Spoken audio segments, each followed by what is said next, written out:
Hi, it's Dwyer, gamblersadvisory.com, DwyerVIP.com for premium picks. Look us up in the sports section on Roku. We're there. Dwyer Boxing and Sports News. Remember, the opinion you should follow should be your own. Just consider this video to be a second opinion from a complete stranger online. Let's talk about a fight that's going to kick off in a few hours between champion Ricky Burns and challenger and favorite Terence Crawford.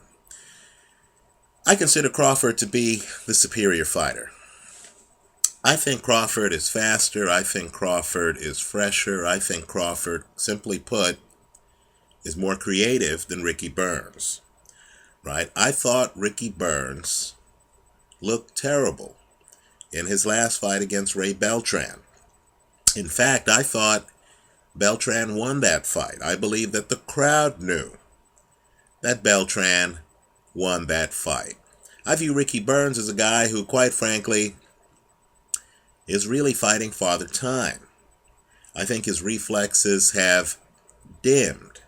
I think that he has benefited from, in recent fights, fighting a former sparring partner who had a problem dealing with right hands over the top in Kevin Mitchell, right? And, of course, fighting in front of friendly fans at home who were going to give him the benefit of the doubt with the judges in close fights. Now, the concern I have in this fight, and Crawford's a little bit better than a 2-1 favorite, is the fact that Crawford is a young guy who doesn't have a lot of experience in big fights. Few knew who he was before he fought Breedis Prescott. And here, you're asking a young guy to cross the Atlantic Ocean to fight before 10,000 Scots against a local hero. That's a tall order. I think many Americans go overseas and literally, like Malik Scott, fall apart. Right? You know, get hit with some shots and then start to fall apart. I don't think Americans understand just how passionate, just how involved, just how loud crowds overseas can get. So I do have concerns about Crawford's emotional preparation for what he's going to encounter. I know he said all the right things in interviews. I know he said, hey, I'll be fighting Ricky Burns, not 10,000 Scotsmen. Okay, fine. But, again, when you're in the ring in a championship fight and the bullets are flying, you've got to make split-second decisions. You've got to stick to your game plan. I don't have the comfort here of knowing that this guy has been on this big a stage, right? On foreign soil. I'd feel better if I were dealing with, let's say, someone like Carl Froch, who I know has fought on both sides of the Atlantic in big fights, right? Someone like David Haye, who I know went over to France, won the Cruiserweight Championship, went over to Germany, won the Heavyweight Championship. Okay, fine. A guy like that is accustomed to traveling. Have gun, will travel.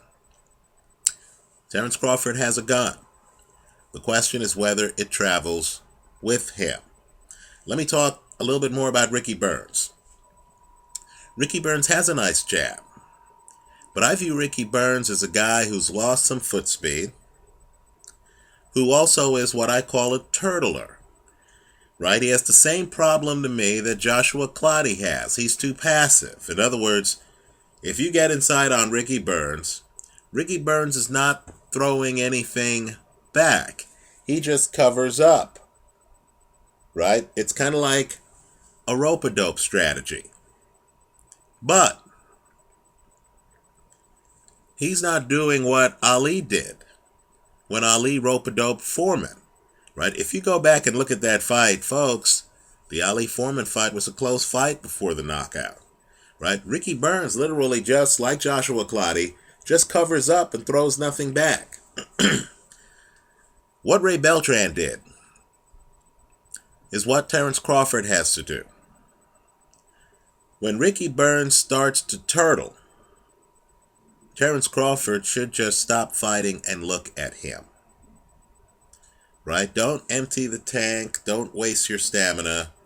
If you're winning the rounds, if you have Ricky Burns on his back foot and he's turtling, showboat, drop your hands. Right? Let everyone in the stands know you're ready to continue fighting, and this guy's just turtling. Right? What Beltran did was Beltran waited him out. Then as Ricky Burns started to drop his guard, Beltran would hit him with counters. Understand, you can pressure a guy and look like you're pressuring a guy without throwing a lot of punches like Michael Casitas did against Ricky Burns that gets blocked.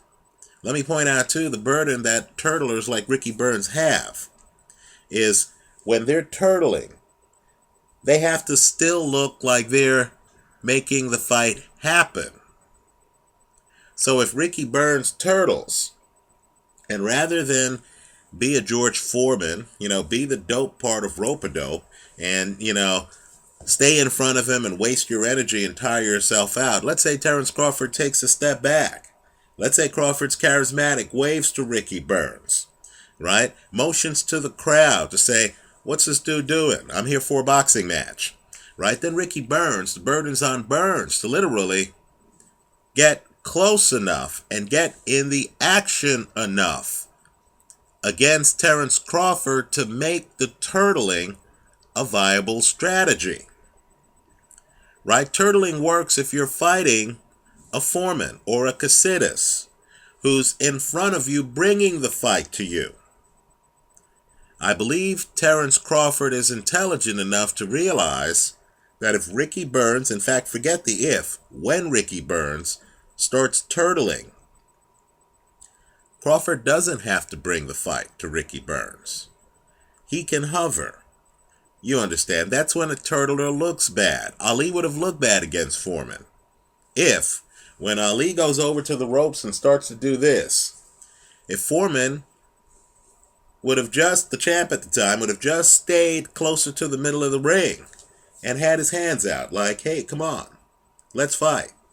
Forced Ali to actually fight him, Ali would have looked bad, right? If he continued to just go into a shell and expect Foreman to punch himself out, right? So, if Terence Crawford uses the entire ring, paces himself, dodges Ricky Burns' jab, isn't there for Ricky Burns' right hand, right? Doesn't stand and trade with Ricky Burns, but forces Ricky Burns to actually walk around the ring with him and fight him. If there are no moments in this fight where Terence Crawford is just throwing punches into Ricky Burns' forearms, then I think Terence Crawford should win this fight. Let me point out, because I consider both of these fighters to be above average defensively, and because I do have concerns about Terence Crawford's inexperience in fighting fights before 10,000 screaming fans on foreign soil against local heroes, the bet I'm recommending here is the over 9.5 rounds. Right? According to oddschecker.com, your payoff would be between 40 and 50%. You're not going to get rich on this fight, but I do believe this fight should make it into the later rounds. Understand, too, when we say the over 9.5 rounds, that means that the fight has to make it to the midway point of the 10th round. Right? You have to get by the 1 minute and 30-second mark of the 10th round. If you go to oddschecker.com right now, they're listing a lot of online books for people in jurisdictions that allow online betting, and they have different risk-reward scenarios for over-unders. You're going to have to check with your casino, right? They have an over and an under for 8.5 rounds, 9.5, 10.5. I like the 9.5 rounds. I'm expecting this fight to go over you might need to shop around for the bet. I believe they're saying that it's something like a 50% payoff on skybet.com. I like the over in the Ricky Burns-Terence Crawford fight. I expect Crawford to win the fight, but I'm not going to bet in that direction. Instead, I'm just going to take the over 10.5. Let me just say this too. With older fighters, you start to hear that they've had off nights, that certain things in their lives cause them to put out a less than great performance in a fight. You know, the truth, though, is if you look at films of Ricky Burns, you'll actually see that Ricky Burns, in my opinion, is slowing down. He got noticeably hurt in the Ray Beltran fight. If you go back even to the Michael Casitas fight a few fights ago, one of Burns' best moments, it looked like Ricky Burns was running out of gas in the later rounds. Right? He has a great jab. He's a tall guy. He uses distance. The problem is he's in with a guy who's a defensive master, who's much more mobile than most of his opponents, who'll easily be able to dodge the jab and who will be able to get inside just like Ray Beltran did. So if Burns starts turtling, and if Crawford knows how to do something other than what George Foreman did against Ali, if Crawford literally backs away and waits out the turtling, right? Because Burns is not offensive when he turtles, Crawford should be able to win the slow rounds. At a minimum, the action should be measured and should take this fight into the later rounds. I like the over in this one. I'm expecting the belt to change hands, but I'm not going to bet that because of the crowd dynamic, right? The venue always matters. But understand too, the local Scots know that their guy got a gift in his last fight, right? There are only so many gifts that fans are willing to give, right? Just like Nikolai Valuev against David Haye. People knew that Valuev got a gift against Evander Holyfield. So when he fought David Haye and they saw Valuev looking sluggish again, if you look at the film of the end of the fight, David Haye had turned the German crowd into a British crowd. Right? Here, if Ricky Burns looks as bad as he did against Ray Beltran, and keep in mind, even that crowd was booing Ricky Burns, right? Even that crowd seemed stunned at the end of the fight when they announced the decision. If we get another scenario like this, just like in the Nikolai Valuev case, don't be surprised if at the end of the fight, even the crowd is, supporting Terence Crawford. I like the over in this fight. Let me hear from you. I know the fight's coming up soon, so there's a little bit of urgency here. Leave your comments for me here online. And of course, visit us at gamblersadvisory.com. Thanks for stopping by.